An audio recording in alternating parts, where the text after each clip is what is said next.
This channel is all about 3 things: hidden gems, authentic travel, and supporting local. We're going to take you through our most favourite, most beautiful places to visit in Ireland. Yes! I'm Madeleine. And I'm Sean, and we have 8 of the best places that you probably won't have seen online. Number one is the Beara Peninsula. So it's out there on the border of Cork and Kerry, and it's probably the most beautiful, unspoiled nature that you'll see in Ireland. And it's the quintessential cliffs, sea, mountains, heathland. It's just amazing. And it's not half as busy as its bigger brother, the Ring of Kerry. You've got lots of options. You can either go out for a beautiful hike, you can go cycling, or you could rent a car, which is probably the easiest way to do it, is the way we've done it probably about 5 times now. Yeah. Just keep coming back, because every time you go there's something new to see. It's something you can take at your leisure because it's not so many cars. You don't have to worry about traffic, and you can always pull in. And if it's a local person in a car coming against you, they'll be happy to chat, I'm sure. Yes. So the best thing about all of the peninsulas down in the southwest of Ireland, Beara included, is that basically they're a big loop. So you can take as long as you want. You can go all the way around, or you can go out to a place and come back. So the Ring of Beara starts in the beautiful town of Kenmare and ends in Glendalough. Or you can do it the other way around. It's up to you, of course, depending on what way you're going around Ireland. But yeah, those are the 2 great little towns to visit, and there's lots of things to see and do there as well. You can buy some great food. They have some food trucks, some obviously supermarkets and cafes and restaurants. But we'd really recommend Kenmare as a place to probably even stay the night. Yes. If you get the chance to go and stay in a little place called Lough in Kenmare, then do. It's probably the tastiest breakfast and dinner we've ever had, and also the couple running it is very, very sweet. So in terms of villages along the way and things to see, one of the first things you can do on the north side of the Beara Peninsula is a place called Twosist. So it's absolutely stunning. So you'll have fantastic views on the north side of the Beara Peninsula at Twosist and all along to Ardgroom, and that looks back towards the Ring of Kerry. And on a nice day it looks like you're somewhere in Croatia or in the Adriatic. Take your picnic with you. Feel free to stop along the way and sit out and just enjoy the lovely water, the mountains, and the nature around you. And then keep going all the way out to the end of the peninsula, and you'll come to Dursey Island. And so this is a really cool little island, which actually has a cable car, a real old-time cable car that goes out to it. And it's completely safe though, so don't worry. And it should be open, but if it's not, then you can always go and have some food or a snack or some coffee at a great food truck there. On the way back, on the southern side of the Ring of Beara, the best place to stop, obviously, is Bear Island. And so Madeleine can tell you all about Bear Island, which is one of our favourite places in the world. It is, absolutely. It's the coolest little place in the world. So you're going to start off by jumping on this ferry, either with your car or with your bike or with yourself and your backpack. We've also got a cool hidden gem for you out on Bear Island, which is Wild Atlantic Glamping, where from May to September you can go and glamp under the stars. Probably one of the highest quality glamping spots you'll ever stay in, and it's so picturesque, sits on a beautiful bay. Yes. And Katrina, the owner, has put so much effort and time into making it the best experience for everybody.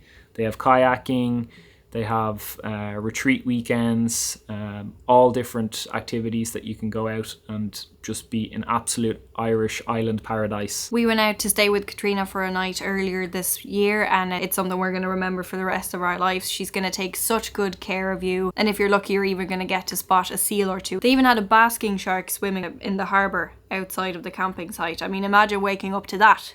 Number 2. Next up is Wicklow. So Wicklow is one of our favourite places to go for a day out since we live in Dublin. It's so close. It's probably 45 minutes to an hour maximum from anywhere in Dublin to get out into the heart of Wicklow. But where we recommend most of all is the Sally Gap and Lough Tay. And so Lough Tay is a very famous lake and has a lot of history to it. And so it's commonly known as the Guinness Lake because it was owned by the Guinness family. Sadly not made of Guinness. It looks like it's made of Guinness in the colour. It does. It's a very peaty brown coloured lake when you get down close to it. Unfortunately, it's still privately owned and you can't actually get down to the lake unless you get a very special invitation. But up on top is one of the best views you'll see, and it's been used in numerous movies and TV shows. Michael Collins, the movie, we're talking Vikings, we're talking lots of other big budget TV productions, all filmed down there, and it is just spectacular.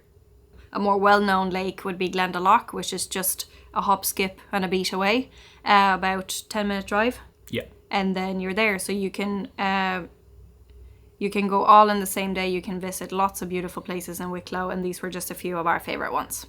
And so to get to Lough and to Glendalough, you're going to go from Dublin, you're going to go south, and you're going to go towards Kilmachannog and then Roundwood. And so each of these places are great if you want to stop and get something to eat. We recommend Roundwood especially because there's a couple of cute little cafes, pubs and supermarkets. Great way to stop and pick up some food or some treats or drinks before you go to Glendalough or Lough. We definitely recommend having a picnic up on one of the peaks. Number three. So, number 3 is the Macgillycuddy Reeks. So they are the tallest mountain range in Ireland, down in the beautiful county of Kerry. The Macgillycuddy Reeks is the most incredible looking in comparison to the other Irish mountains, mountain range, and it looks like it's something straight out of the Alps. Every other set of mountains or hills are much more kind of round. These look like they came straight out of Austria. On your way to the Macgillycuddy Reeks is also the very, very famous, and you've probably seen pictures of this or video, is the Gap of Dunlough. The Gap of Dunlough is one of the most spectacular, picturesque places in the world, and you can stop your car as you go over the gap and just see the most amazing water and mountains around you, and then keep going and you'll get to just some beautiful viewpoints for the Macgillycuddy Reeks. The Macgillycuddy Reeks also has Ireland's highest mountain, and it can be tough to climb without a guide or without knowing what you're doing, so maybe don't do that if you're just out for a casual hike. Safety first. But there are always little trails and places that you can go to great views, just 20 minutes, half an hour from the car. Number 4. Most of you have probably heard of Killarney National Park, which is next on our list. By now you're probably starting to gather that there are a lot of beautiful scenic places to choose from in Ireland. There are lots of great spots to visit in Killarney National Park, such as Torg Waterfall and the Lady's Seat. And all of these spots are within about 20 minutes drive from each other on the way out of Killarney going south. It's really, really easy to access, so maybe that's why there's absolutely no walking involved. You can drive straight up with your car to the viewing point, and just the scenery and the colours that you'll see just from going in your car and then stepping out is spectacular. When people go to Killarney, they always talk about the town and how beautiful it is, but you have to go out to the national park, and it's just so easy to drive straight out towards Muckross House, towards Tork Waterfall and towards the Lady's Seat. And it's so easy if you have a car. If you don't have a car, you can even cycle part of it. Going to Muckross House and going to the waterfall are all on the flat, but you might need a bit better fitness to get up the hill towards the Lady's Seat. These roads are also a great example of how lovely and friendly Irish people are, because you're gonna have to collaborate to get through the roads with all the buses and all the cars and all the tourists on bikes. Number 5. So next up on our list are the Aran Islands. So the Aran Islands are just off the coast of Clare, but they're actually part of Galway, and the easiest place to get to them from is a little place called Doolin. And Doolin is just around the corner from the Cliffs of Moher, and we really recommend that you take the time, build into your itinerary to go to one of the Aran Islands at the very least. There are 3 Aran Islands. There's a big island, a middle island and a small island. And on the small island you can definitely just do a little day trip and go on the ferry and go to a local pub and swim on the beautiful beaches and the lovely crystal clear water. But we recommend going either to the big island or the middle island. Our favourite is the middle island, but our favourite island is the middle island called Inishmaan. Inishmaan is this really cute island with old stone walls, cute little thatched roof cottages, and lots and lots of donkeys, which I love. Number 6. Number 6 is the Burren, and everybody's heard of the Cliffs of Moher, but just around the corner from that and the whole landscape near the Cliffs of Moher is the Burren. So the Burren is a special limestone landscape which is very, very rare and unique, and there's only a couple of other places in the world that have it, and it's called this karst landscape. We really recommend going and visiting some of these spots, and in some of these spots there are even some ancient Celtic and Iron Age tombs. And so these look like something out of Stonehenge. They're really worth going to, taking pictures of, and just are out of this world. Number 7. Next on our list is Newgrange and the Boyne Valley. So Newgrange is actually older than the pyramids. You'll get shown around the hill where it's located, and then you'll be able to walk inside. Don't exactly know how it was built or why it was built, but the crazy thing about it is that it's lined up perfectly with the rising sun on the winter solstice.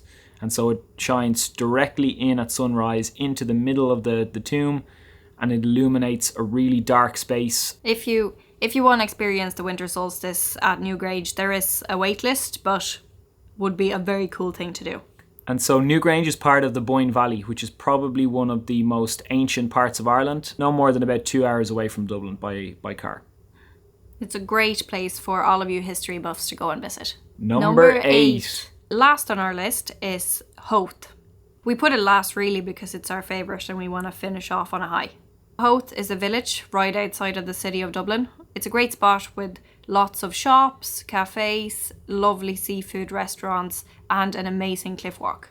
It makes for a great day out from Dublin if you're here visiting for the weekend, and the views you'll get of Dublin Bay is just absolutely stunning. Howth is a fishing village on the north side of Dublin Bay, and it's just no more than about 40 minutes away from anywhere in Dublin City, and it is absolutely the best place to go for a day out, especially when it's sunny. Every weekend there's a crafts and food market. Our absolute favourite is this man who makes the most delicious cupcakes. Go and get a tiramisu cupcake when you get a chance. There are 2 piers in Howth village, the West Pier and the East Pier. On the West Pier there are a ton of great seafood restaurants. Don't miss out on paying a visit to the seals who always turn up at the West Pier beside the fishing boats. We highly recommend doing the cliff walk in Howth. You can start either from the village side and you follow around the end of the village and keep going up and follow the marked paths, or you can go to the summit or even further on down the other side of the hill and walk around all the way in a loop all the way back to the village. We hope you enjoyed this video. That was our top 8 most beautiful places in Ireland. Hopefully you get to go and visit them all someday. Make sure to subscribe to our channel for more videos like this. We're going to create lots and lots of videos on hidden gems and great places to visit around Ireland and the UK. If there's any spot you'd like some more information on, please leave a comment and we'd be happy to help you out. And if you can't wait until the next video for more tips like this, make sure to check out the app. All the information about where to download the app will be down in the description below. Thank you so much for watching this video, and until next time, bye. Bye.